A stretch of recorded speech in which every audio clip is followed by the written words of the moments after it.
Bwana, mambo vipi? Kama kawaida, siku nyingine tena ya kusogezeana info za kiburudani kutoka Tanzania na mkusanyiko wa story mbalimbali kutoka kokote ambapo umekuwa unatamani kuweza kusikia. So make sure unakaa na sisi kuanzia mwanzo mpaka mwisho. Sasa mwendelezo wa story za Dubai zimefika pabaya zaidi na kuifikia familia ya Diamond Platnumz. Sasa hapa leo ameamua kuzungumza na kuweza kumchana ukweli mzima Mama Sandra, namzungumzia Diamond Platnumz, Moses na mama yake Diamond, manake Mama Dangote. Sasa ameamua kumwambia ukweli juu ya kitu ambacho anakifanya kwa mtoto wake, kwa sababu anachomfanyia ni kama mira za zamani hivi, kwa sababu sasa hivi kila mmoja na uhuru wa kuweza kufanya kile kitu ambacho anatamani kuweza kukifanya, na kutokana na jinsi ambavyo yeye anatamani au anaona au anawish kuweza kufanya kitu fulani. Kwa hiyo kitu ambacho kinafanyika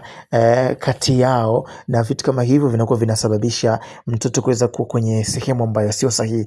Bwana, kama ndo mara yako ya kwanza kabisa, make sure una join kwenye familia hii kubwa. Hapo chini kuna neno subscribe, utaguse tuweze kuondoka kwa pamoja kwa kasi ya 5G.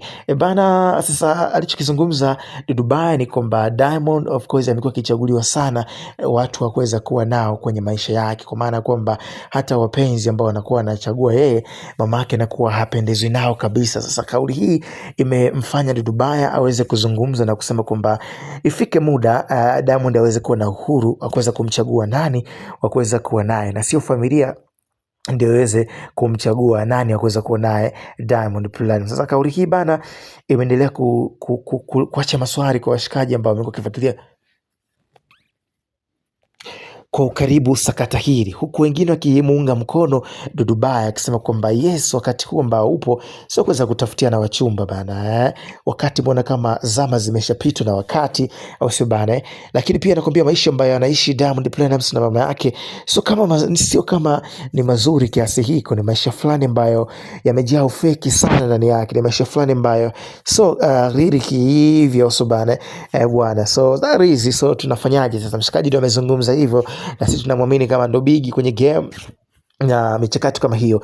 Sasa pengine sakata hili linakuja baada ya mwanadada Zuu kuonekana anataka sana kuwa kwenye mahusiano na msanii Diamond Platnumz, lakini Diamond na familia yake hawako kabisa razi kuweza kuona wanaweza kudate na mwanadada huyo, kitu hichi ambacho kinaonyesha zaidi kabisa kutoka kwa upande wa familia ya Diamond. Hawako tayari kuweza kuona wana date na kiumbe anaitwa Zuchu. Mashabiki wa Zuchu, sijui taarifa hizi wanazipokeaje? Ningeomba tukutane kwenye sehemu ya comment hapo tuweze kujua tunazungumzaje.